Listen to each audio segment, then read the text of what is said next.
അംബാനിയും അദാനിയും പോലെയുള്ള സമ്പന്നർക്കൊക്കെ സ്വകാര്യമായി ജെറ്റ് വിമാനങ്ങൾ അല്ലെങ്കിൽ പ്രൈവറ്റ് ജെറ്റ് വിമാനങ്ങളൊക്കെ ഉള്ളതായി നമ്മൾ കേട്ടിട്ടുണ്ട്.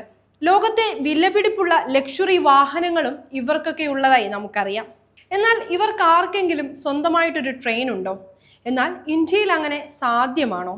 നമുക്കൊരു ട്രെയിൻ സ്വന്തമായി വാങ്ങാൻ അതൊക്കെ പോട്ടെ, ഓടിക്കൊണ്ടിരിക്കുന്ന ട്രെയിൻ നമുക്ക് സ്വന്തമാക്കാൻ വല്ല വകുപ്പുമുണ്ടോ? ഇതൊന്നും ഇന്ത്യയിൽ നടക്കില്ല. കാരണം ഇവിടുത്തെ സംവിധാനം അനുസരിച്ച് വളരെ സങ്കീർണമാണ് റെയിൽവേ ശൃംഖല എന്ന് പറയുന്നത്. അതുകൊണ്ട് തന്നെ വ്യക്തിഗതമായ ഉടമസ്ഥത ഇവിടെ സാധ്യമല്ല. പക്ഷേ ഇന്ത്യയിൽ അതിനെ അങ്ങനെ സാധ്യമാക്കിയ ഒരാളുണ്ട്. അദ്ദേഹം ധനികനോ അതിസമ്പന്നനോ കോടീശ്വരനോ ഒന്നുമല്ല, ഒരു സാധാരണ കർഷകനാണ്. സ്വന്തമായിട്ടൊരു ട്രെയിൻ സ്വന്തമാക്കിയ മനുഷ്യൻ. പഞ്ചാബിലെ ലുധിയാനയിൽ കറ്റാന ഗ്രാമത്തിൽ താമസിക്കുന്ന സമ്പുരാൻ സിംഗ് എന്ന കർഷകൻ. അദ്ദേഹത്തിന് ഒരു ട്രെയിൻ തന്നെ സ്വന്തമായി കിട്ടിയ ചരിത്ര കഥയുണ്ട്. അതും ഒരു സാധാരണ ട്രെയിനൊന്നുമല്ല, രാജ്യത്ത് ഓടിക്കൊണ്ടിരിക്കുന്ന ഒരു എക്സ്പ്രസ് ട്രെയിനാണ് ഈ മനുഷ്യന് സ്വന്തമായത്. അതും അമൃത്സറിലേക്ക് പോകുന്ന സ്വർണ്ണ ശതാബ്ദി എക്സ്പ്രസിൽ നിന്നുള്ള വരുമാനം സമ്പുരാൻ സിംഗിനാണെന്ന് പറഞ്ഞാലോ? അതും ഒരു കോടതി വിധിയെ തുടർന്ന്. 2007 ലുധിയാന ചണ്ഡിഗഡ് റെയിൽപാതയുടെ നിർമ്മാണം നടന്നുകൊണ്ടിരിക്കുന്ന കാലഘട്ടത്തിലാണ് ഈ സംഭവങ്ങളൊക്കെ തുടങ്ങുന്നത്.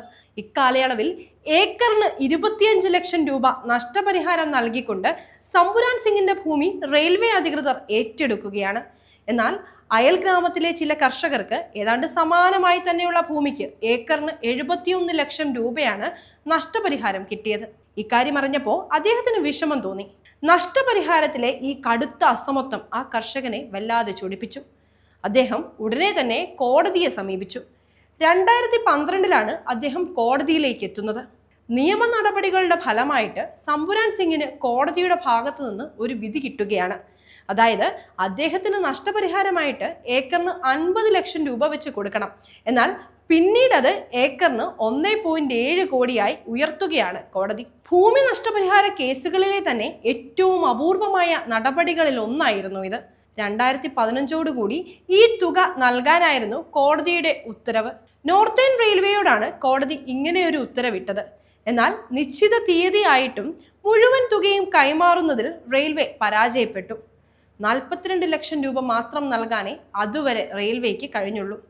ഇതോടുകൂടി സമ്പുരാൻ സിംഗ് വീണ്ടും കോടതിയിലേക്ക് അപേക്ഷയുമായി എത്തുകയാണ്. ഈ അപേക്ഷ പരിഗണിക്കവേ ഡൽഹി അമൃത്സർ സ്വർണ്ണ ശതാബ്ദി എക്സ്പ്രസിന്റെ വരുമാനം പൂർണ്ണമായിട്ടും സമ്പുരാൻ സിംഗിന് കൈമാറാനായിട്ട് 2017 ഡിസ്ട്രിക്ട് സെഷൻ കോടതി ഉത്തരവിടുകയാണ്. അങ്ങനെ ട്രെയിനിന്റെ ഉടമസ്ഥാവകാശം തന്നെ സിംഗിന് കിട്ടിയെന്ന് തന്നെ പറയാം. പിന്നീട് കുറേ നാടകീയമായ സംഭവങ്ങളുണ്ടായി. സമ്പുരാൻ സിംഗ് ഈ ഡൽഹി അമൃത്സർ ട്രെയിനിന്റെ ഉടമയായി തീർന്നതോടെ കോടതി ഉത്തരവുമായി ട്രെയിൻ സ്റ്റേഷനിൽ എത്തുന്നതിന് 1 മണിക്കൂർ മുൻപ് അദ്ദേഹത്തിന്റെ അഭിഭാഷകൻ രാകേഷ് ഗാന്ധിയുമായി റെയിൽവേ സ്റ്റേഷനിലെത്തി. അവിടെ ട്രെയിൻ എത്തിയ ഉടനെ തന്നെ കോടതി ഉത്തരവുകൾ എഞ്ചിൻ ഡ്രൈവർക്ക് കൈമാറുകയാണ്. സെക്ഷൻ എഞ്ചിനീയർ ട്രെയിൻ സമ്പുരാനിന് വിട്ടുകൊടുക്കുകയും ചെയ്യുന്നു. അതോടെ ഔദ്യോഗികമായിട്ട് ഒരു ട്രെയിനിന്റെ ഉടമസ്ഥനായി അദ്ദേഹം അങ്ങ് മാറി.